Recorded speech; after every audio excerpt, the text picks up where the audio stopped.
Fala galerinha, professor Kevin aqui e hoje a gente vai conversar um pouquinho sobre metabolismo energético. Hoje falando mais sobre metabolismo autotrófico. Então a gente teve uma aula de metabolismo heterotrófico e uma aula para metabolismo autotrófico. Foi assim que a gente subdividiu.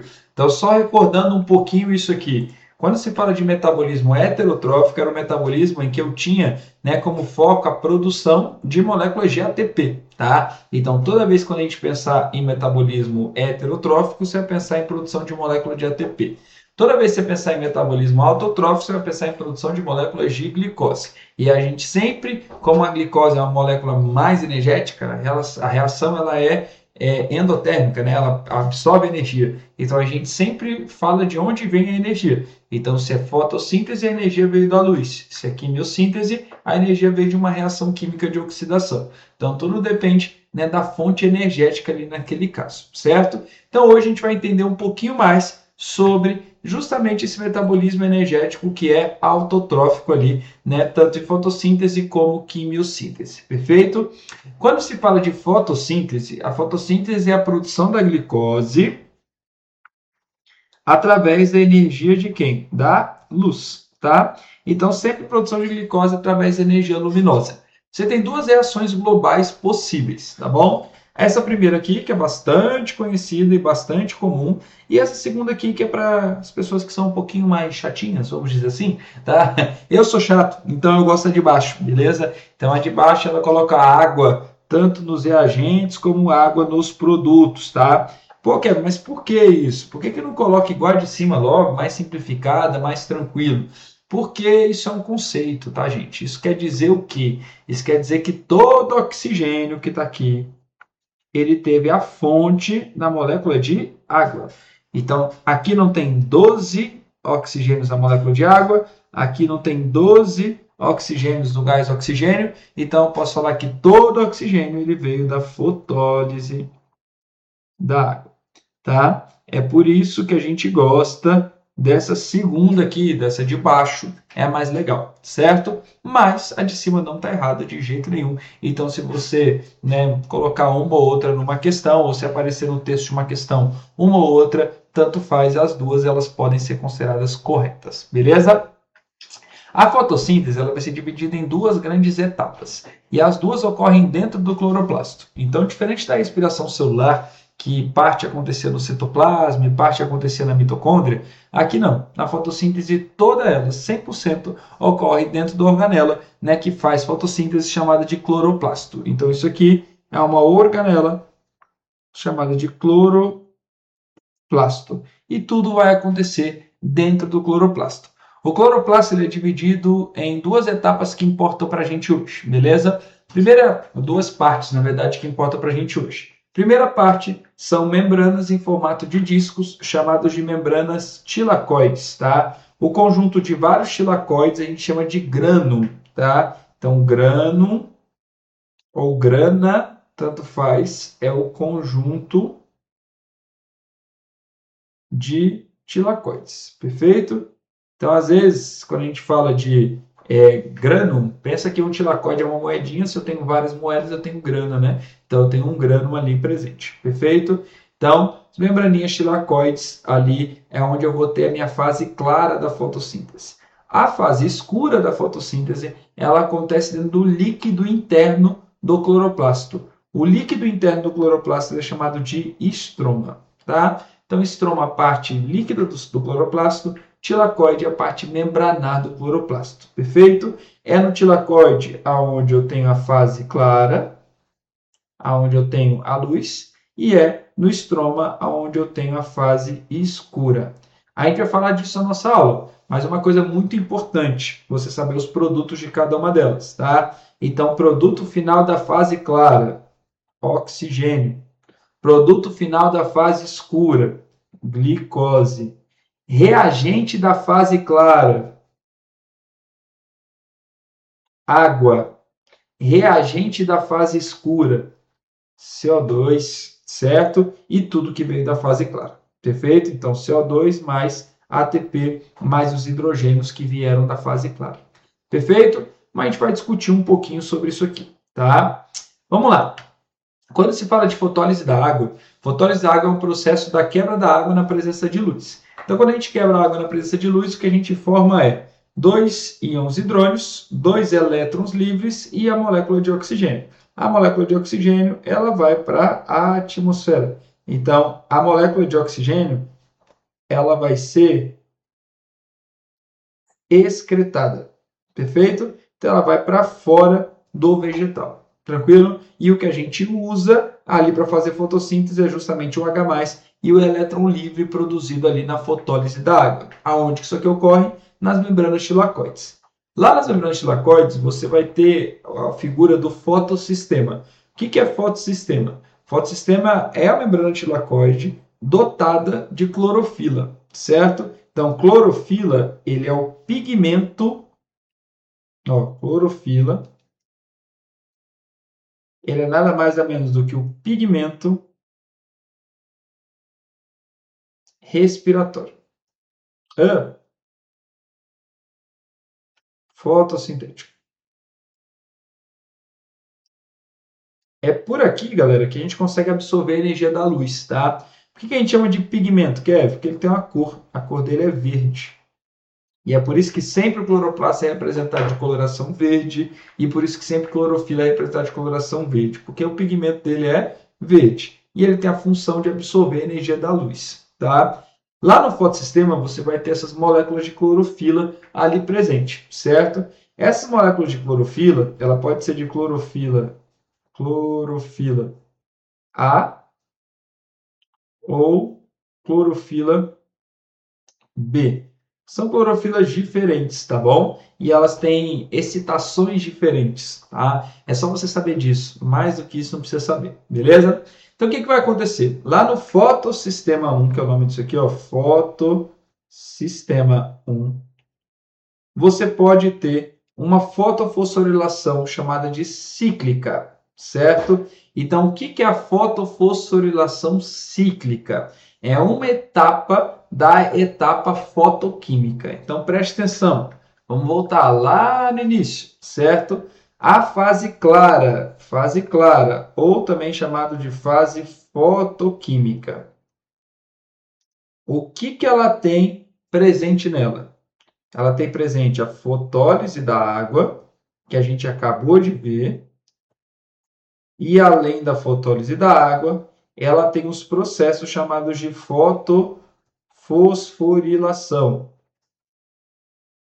Aqui, ó, foto, luz, fosforilação, colocar fosfato. Então, é o processo que produz ATP da parte da fase clara. Você achando aqui? A fotofosforilação ela pode ser cíclica ou ela pode ser acíclica. Beleza? Então, vou até tirar um pouquinho para você tirar um print dessa tela. Pode ser, ó. Pronto, tirou o print aí da tela, certo? Queridões, então vamos lá. Quando a gente pensa na fotofosforilação cíclica, a fotofosforilação cíclica ela produz o que a gente chama de ATP. É o único produto dela, certo?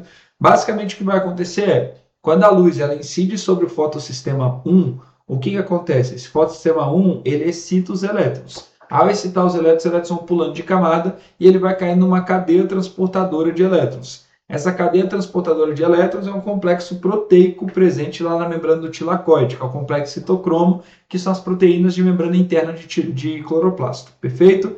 Bem parecido com o que aconteceu na respiração celular. Aqui você vai ter aquela enzima que produz ATP, chamada de ATP sintetase, e o que vai acontecer é que esses elétrons, ao ir pulando de camada, ao serem oxidados, eles acabam liberando energia, e ao liberar energia, você pega essa energia para produzir ATP, tá bom? Que é a adenosina trifosfatada. Então, a função do fotossistema 1, certo, é justamente produzir ATP nesse processo, beleza? Por que a gente chama a fotofosforilação de cíclica? Porque os elétrons saem aqui do fotossistema 1, eles são estimulados e eles retornam para onde? Para o fotossistema 1. Então, isso aqui acontece tendo luz, tá bom? Se tiver luz no vegetal, esse processo vai acontecer e ela vai produzir ATP, certo? A fotofosforilação cíclica, eu preciso dos dois fotossistemas. Fotossistema 1, que tem clorofila A, e fotossistema 2 tem clorofila A mais a clorofila B. Esse P700 e P680 são os graus de excitação, tá, do fotossistema. Fotossistema 1 mais excitável do que o fotossistema 2. Quando que a fotofosforilação acíclica acontece? Quando tem a fotólise da água, tá? Então, lembra que a fotólise da água, ela gera elétrons livres? Então, se a gente voltar lá, fotólise da água, além de produzir os hidrogênios, elas produzem os elétrons livres. Os elétrons livres, eles vão incidir sobre o fotossistema 2.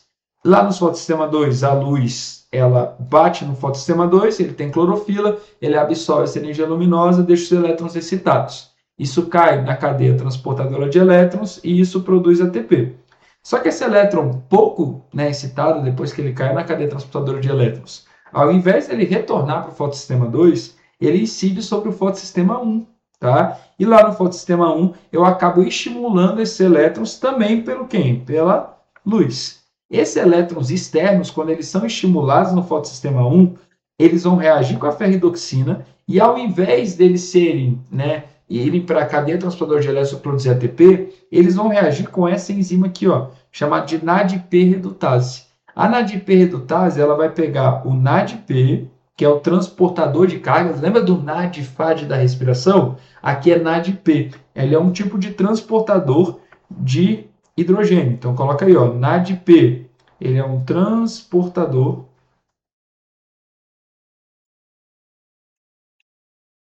de hidrogênio.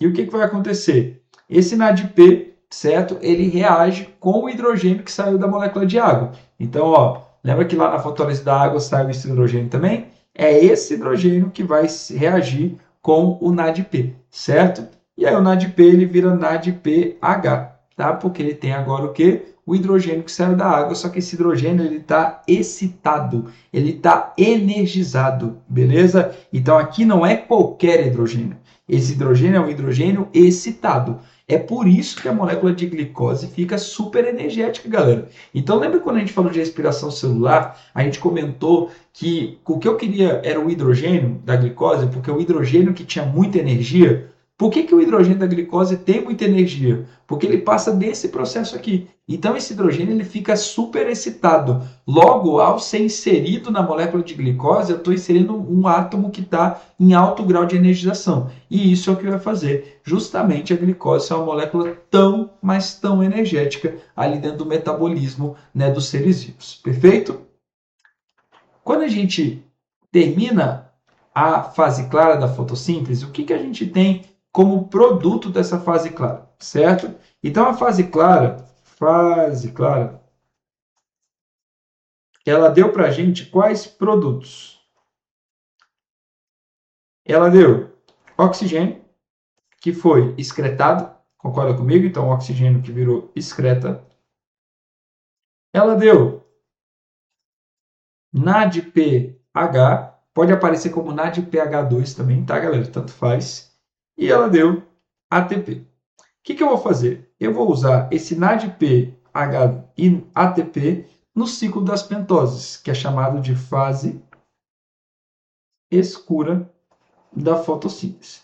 Então, lá no ciclo de Calvin-Benson, que é o nome do ciclo das pentoses, o CO2 ele vai reagir com uma molécula chamada ribulose bifosfatada, ou RuBP.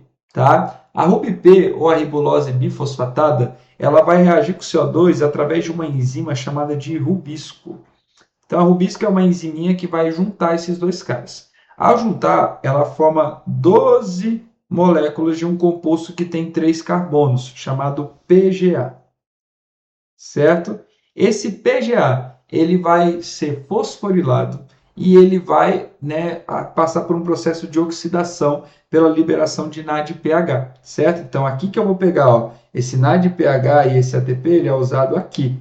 E isso forma uma outra molécula chamada de pigal, tá? Pigal é esse cara aqui também, ó, pigal. Dos pigal, o que vai acontecer? 2 deles vão ser usados para formar uma molécula de glicose, então isso aqui vai formar uma glicose, certo? E os outros 10 dele vão fazer o quê? Vão formar a ribulose bifosfatada. Para quê? Para o ciclo girar de novo, certo? Então, basicamente, o que eu tenho que saber aqui, Kevin? Tem que saber que o CO2 entra, junto com os produtos da fase clara para produzir a molécula de glicose. Por isso que um vegetal, ele precisa fazer fotossíntese, claro, mas ele também precisa fazer respiração celular. Porque o ATP, por mais que ele seja produzido na fase clara, ele é utilizado na fase escura. Então não sobra muito ATP. E se não sobra muito ATP, a célula precisa de um processo que produza ATP em grande escala para de fato ela conseguir fazer ali o processo metabólico dela. Por isso que o vegetal faz os dois, faz respiração celular e faz fotossíntese também. Beleza? Galerinha, alguns pontos, algumas coisas são legais a gente visualizar. Por exemplo, o CO2 ele tem um ponto de saturação dele. Então, o que significa isso? CO2 é bom para o vegetal, né? Então, quando a concentração de CO2 aumenta, o vegetal aumenta a taxa fotossintética dele. Mas existe um ponto chamado de ponto de saturação. E a partir desse ponto de saturação, o CO2 ele não faz mais tão bem para o vegetal, certo? Porque ele pode acabar atrapalhando outros processos celulares. Então, o CO2 ele tem ali uma taxa em que ele é bom para o vegetal. Acima disso, não é mais tão bom assim. Então, a lógica não é quanto mais CO2, mais fotossíntese. Não. Existe um ponto chamado de ponto de saturação, onde é o máximo ali de CO2. Além disso, a luz também tem um ponto de saturação. Então, o vegetal ele tem o máximo dele de fotossíntese, que a gente chama de ponto de saturação luminosa. Certo? Então, o ponto de saturação luminosa é o máximo de fotossíntese que aquele vegetal vai fazer. Se ele chegou nesse ponto, não adianta você colocar mais luz. Ah, eu vou colocar mais energia nesse vegetal, vou jogar luz nele. Vai adiantar? Não. Se ele já chegou no ponto de saturação luminosa dele, ele vai fazer fotossíntese naquela taxa sempre, não importa se tenha mais luz naquele ambiente, certo? Além disso, é muito importante que você saiba que a clorofila ela é excitada em comprimentos de ondas diferentes, tá? Então, o que acontece? Você tem aqui dois comprimentos de ondas que a excitação é grande. Primeiro comprimento de onda é o violeta azulado. Tanto que aquelas luzes de cultivo interna, elas são luzes que são geralmente violeta azuladas, tá bom? Geralmente nessa cor. Por quê? Porque aqui o percentual de absorção é máximo, tanto da clorofila A como da clorofila B. Além disso, no comprimento de onda laranja avermelhado, você também tem uma absorção boa. Agora, Kevin, aonde que eu não tenho uma absorção tão boa? Nesse faixa aqui, ó, que é verde amarelado. Não é à toa, queridos, que a folha ela tem a coloração verde amarelado, certo? Ou ela é bem verdona, ou ela é o quê, queridos? Ou ela é mais amarelada, certo? E por que isso, Kevin? Porque esse comprimento de onda ele não é absorvido, ele é refletido. Então, cuidado. Aonde que a taxa de fotossíntese ela é mínima? Na coloração verde ou verde amarelado. Aqui é onde eu tenho a menor taxa de fotossíntese. Isso é muito importante que você saiba, porque as questões adoram falar assim, ó, na coloração, no comprimento de onda da luz verde é onde eu alcanço a máxima taxa de fotossíntese. Para pegar o aluno que só pensa assim, ah não, a folha é verde, então isso aí vai estar certo. Erradíssimo. É a menor taxa de fotossíntese, por isso que a cor da folha é verde, porque ela não absorve a energia, ela acaba refletindo a energia. Beleza? Temperatura também influencia a fotossíntese. Então, por isso que às vezes, quando a gente tem essas ondas de calor, esse aumento de temperatura da Terra, isso acaba queimando a folha do vegetal, né? Isso acaba destruindo a folha do vegetal. Por quê? Assim como a gente tem uma temperatura ótima do nosso corpo para que a gente de fato tenha os processos metabólicos acontecendo, e se a gente supera isso, a gente tem febre, o que é ruim para o corpo, o vegetal também tem uma temperatura ótima para ele. Então, de fato, às vezes quando a Terra aquece demais ou quando tem um período de aquecimento gigantesco e de calor muito intenso, isso pode fazer mal para o vegetal, tá? Cada vegetal tem uma temperatura ótima dele, da fisiologia dele, e isso está totalmente ligado com a capacidade dele se adaptar a diferentes tipos de ambiente, tá? Então isso é muito importante saber que a temperatura também existe uma temperatura ótima, beleza? Além disso, existe uma comparação interessante. O vegetal faz respiração e o vegetal faz fotossíntese. Legal? Só que a respiração, ela gasta glicose. A fotossíntese, ela produz glicose. Então, quando a fotossíntese e a respiração, elas chegam na mesma taxa, tá? Você tem um ponto chamado de ponto de compensação luminosa ou ponto de compensação fótica. Então, o que é isso aqui? PCL, ponto de compensação luminosa. Ou você também pode chamar de fótica. Ah, quer ver? O professor chamou de PCF. Pode ser, não tem problema nenhum, tá tudo certo. Tá? Fótica e luminosa é a mesma coisa, beleza? O que isso significa, galerinha? No momento em que eu igualo a fotossíntese e a respiração, significa que tudo que eu estou produzindo, eu estou gastando. E aí, o que significa isso? Que a partir desse momento, quando a fotossíntese supera, né, o percentual de respiração, é que o vegetal consegue criar o quê? Energia a mais do que ele usa para manter o metabolismo dele. Ou seja, é a partir do que supera o ponto de compensação fótica que o vegetal ele cria o que a gente chama de reserva energética, e é aqui onde ocorre geralmente o crescimento de novas estruturas, florescimento do vegetal, crescimento e formação de frutos do vegetal, crescimento corporal do vegetal, o vegetal começa a crescer, começa a formar galho, começa a formar novas folhas. Então, tudo acontece depois do ponto de compensação fótica. E é interessante você pensar que a gente, geralmente lá na botânica, a gente divide, né? Heliófila, que é a planta que gosta muito de luz, e umbrófila, que são aquelas plantas que não gostam muito de luz. E aí tu vai perceber que aquelas plantas que a gente deixa dentro da nossa casa, aquela que não gosta muito de luz direta e tal, são plantas que também têm um percentual de crescimento mais lento. Elas não são tão rápidas ao crescer. Por quê? Porque o ponto de compensação luminosa dela, ele acaba gerando uma diferença com ponto de saturação luminosa muito baixa. Então tu percebe que aqui, ó, do ponto de compensação luminosa para o ponto de saturação, você tem aqui, ó, muito pouco, certo? E aí com isso ela tem menos reserva e menos potencial de crescimento. Diferente de uma heliófila. Olha a diferença da heliófila.